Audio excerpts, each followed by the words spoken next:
from nothing to glory. What if I told you a single player just took down the biggest name in world football? FIFA sued and lost. This isn't a movie. This isn't speculation. This is real. This court case is shaking the very foundation of how global football is governed. The verdict that dropped last week has executives scrambling, players celebrating, and legal experts calling it the most significant sports ruling of the decade. And trust me, you're not ready for what comes next. FIFA has faced controversies before: corruption scandals, bribery allegations, World Cup hosting disputes, but never like this. Never where their very authority was directly challenged and defeated. In a landmark case that took 3 years to conclude, one player stood up and said, "Enough." For decades, FIFA has held exclusive control over global football: tournaments, transfers, rules, and player careers. Their regulations dictate where athletes can play, when they can move, and even what they can say. However, this case argued something radical: that FIFA's iron grip violates fundamental competition law and player rights. This wasn't just about money. It was about freedom. It was about whether a private organization should have complete control over the world's most popular sport and the careers of thousands of professional athletes. The case centered around FIFA's most restrictive policies, ones many fans don't even realize exist.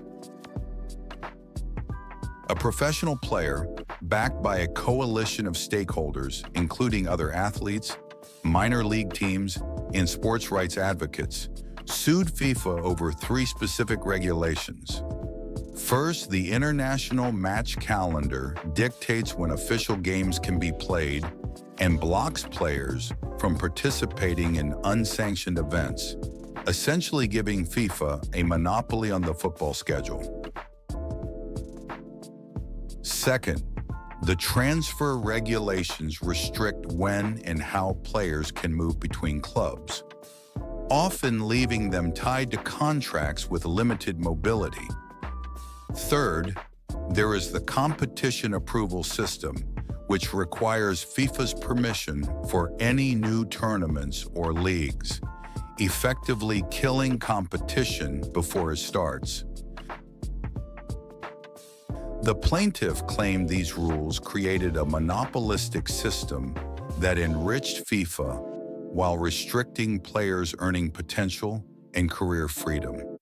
But what made this case different was the evidence. Years of internal communications, financial reports, and testimony from former FIFA officials painted a picture not of a governing body protecting the sport, but a corporation protecting its profits. The trial unfolded like a drama that captivated the sports world. FIFA assembled a legal dream team, 15 attorneys from 4 international law firms with experience defending global corporations. Their defense rested on 3 pillars: tradition, expertise, and necessity.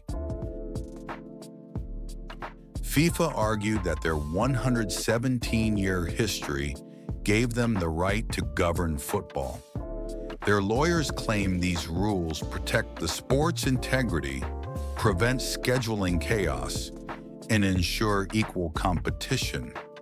Without FIFA's regulations, one executive testified, football would collapse into anarchy. But the players' lawyers came prepared with something more potent than tradition: facts. They had data showing how FIFA's regulations disproportionately benefited established powers. They presented leaked memos discussing how to eliminate competitive threats. Former executives testified about decisions made for commercial gain, not sporting integrity. Day after day, the courtroom became a battlefield where football's future hung in the balance.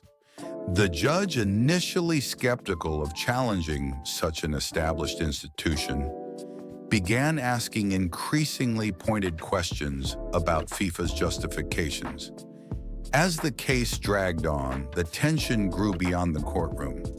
This wasn't just legal proceedings, but a global referendum on FIFA's power. Players began speaking out, first anonymously, then publicly. National football associations found themselves between loyalty to FIFA and pressure from their athletes. Sponsors watched nervously, some privately reaching out to both sides. Every hearing brought more revelations. Profit-focused decisions masked as for the good of the game.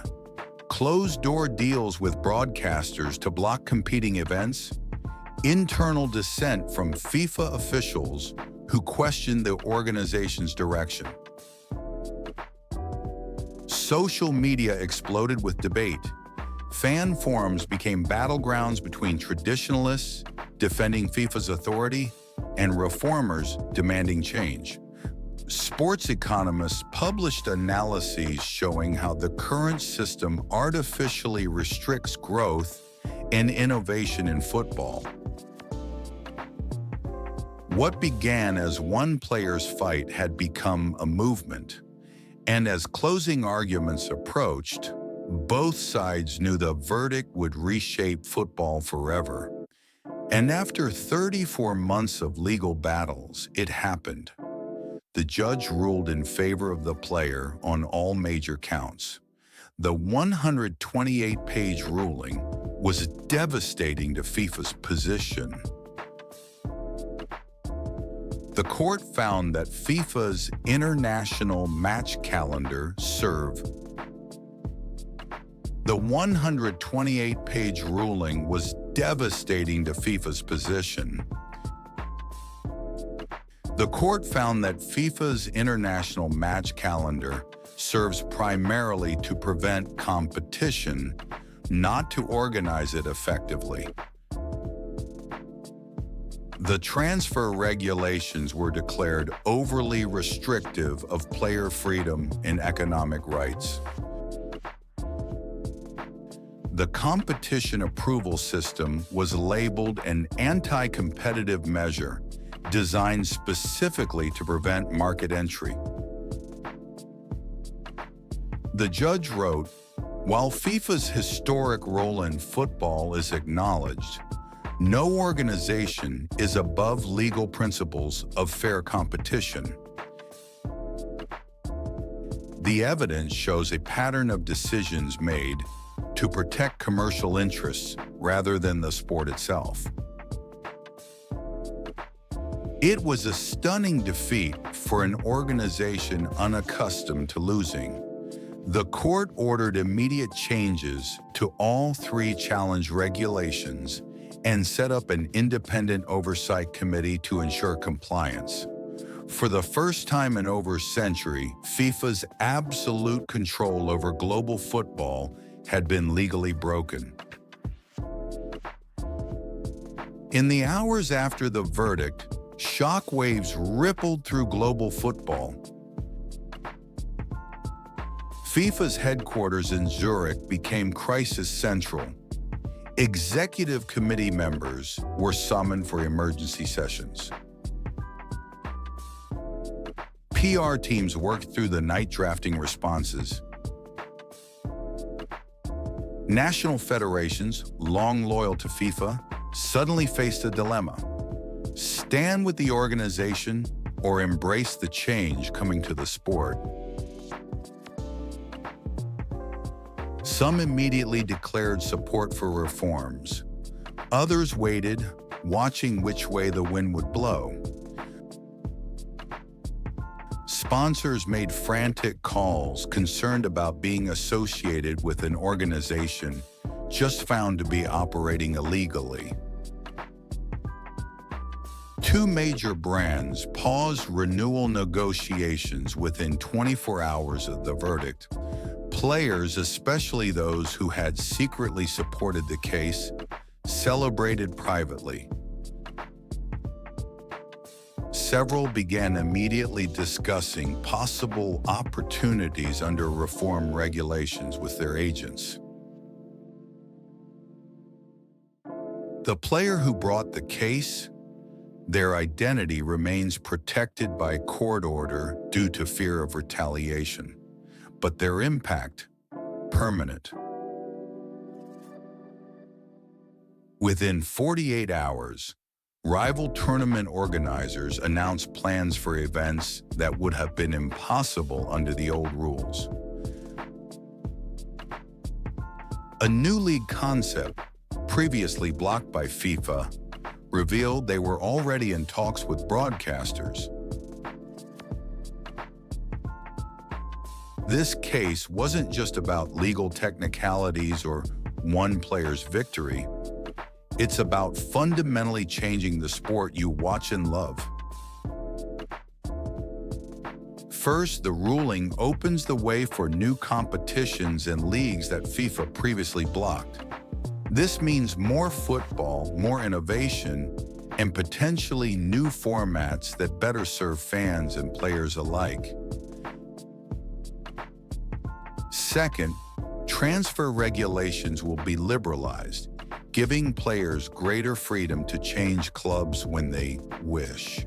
This could potentially end situations where athletes are trapped in contracts against their will.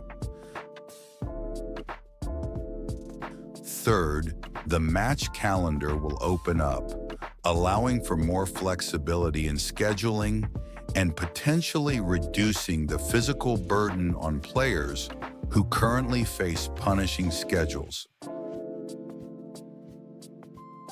Most significantly, power will shift. Decisions once made behind closed doors by a small group of FIFA executives will now require greater transparency and justification. Players will have more say in how their careers in sport are governed. For fans, this could mean more accessible competitions, greater innovation in how football is presented and played, and ultimately a sport that serves its primary stakeholders, players and fans, rather than administrators. The global reaction to this verdict revealed how many people had been waiting for change. In Europe, fan groups that had long protested FIFA's policies celebrated in the streets outside club headquarters. Players' unions released statements calling the verdict a new dawn for athlete rights. Football officials spoke cautiously but optimistically about a more balanced global game in Africa and Asia, where smaller federations have often felt marginalized by FIFA's power structure.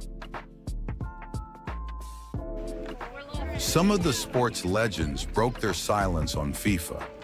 3 former World Cup winners publicly supported the ruling, one calling it the most important development in football since the formation of the Champions League. Not everyone celebrated, of course. Some traditionalists warned of chaos. Several former FIFA executives defended the old system, and certain national federations that benefited from the status quo expressed concern. But the reaction was clear, overwhelmingly. This was more than a win. It was a long overdue correction to power imbalances that had defined football for generations. Even government officials weighed in. The European Union's competition commissioner called the ruling a validation of fundamental principles of fair market competition. The Brazilian sports minister described it as an opportunity to build a more equitable global football structure. FIFA's public response was predictable: defiance followed by damage control. Their first statement called the ruling a dangerous precedent that misunderstands the unique nature of sports governance. They immediately announced plans to appeal, but behind closed doors, a different story unfolded. Multiple sources confirm that FIFA's leadership split into two camps: hardliners who wanted to fight the ruling at all costs, and pragmatists who recognized that change was inevitable. Internal documents leaked to our investigation team reveal contingency plans being drafted for a reformed FIFA. One presentation slide asked, "How do we maintain relevance and authority in a post-monopoly environment?"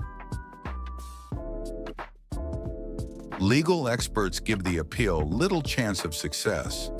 The evidence presented was simply too overwhelming, said one sports law professor who followed the case. Whether they admit it publicly or not, FIFA knows that change is coming, whether they'll lead it or be dragged along unwillingly.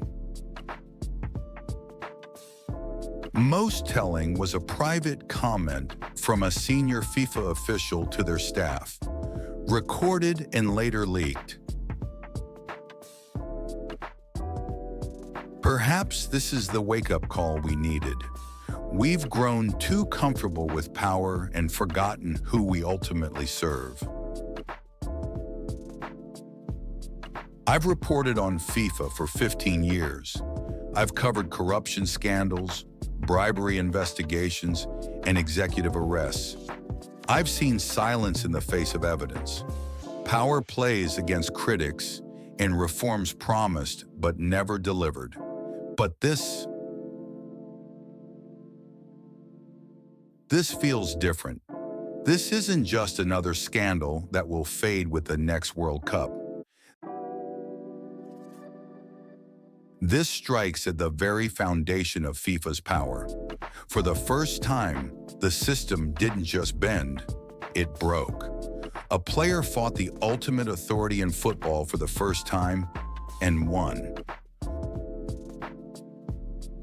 What makes this case historic isn't just the legal precedent, it's the psychological barrier it breaks. FIFA is no longer untouchable. The myth of necessity, that football needs FIFA exactly as it is, has been legally shattered.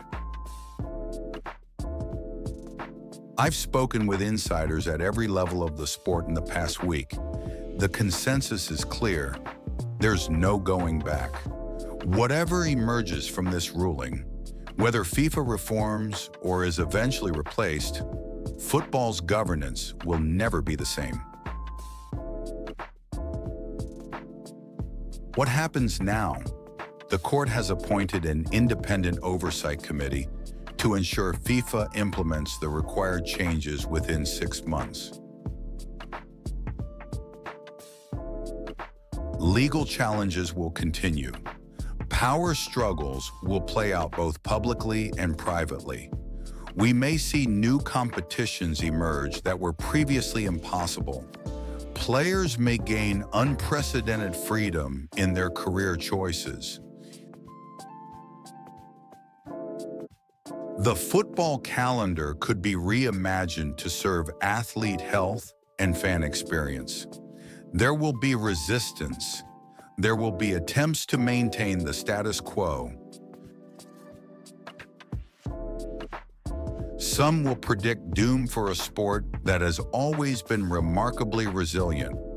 But make no mistake, This ruling doesn't threaten football, it liberates it. It returns power to those who play the game and those who support it. This was just the first whistle in a new match for football's future, and the world is watching. For From Nothing to Glory Investigates, this is Gloria. The game is changing, and the players are writing the rules this time.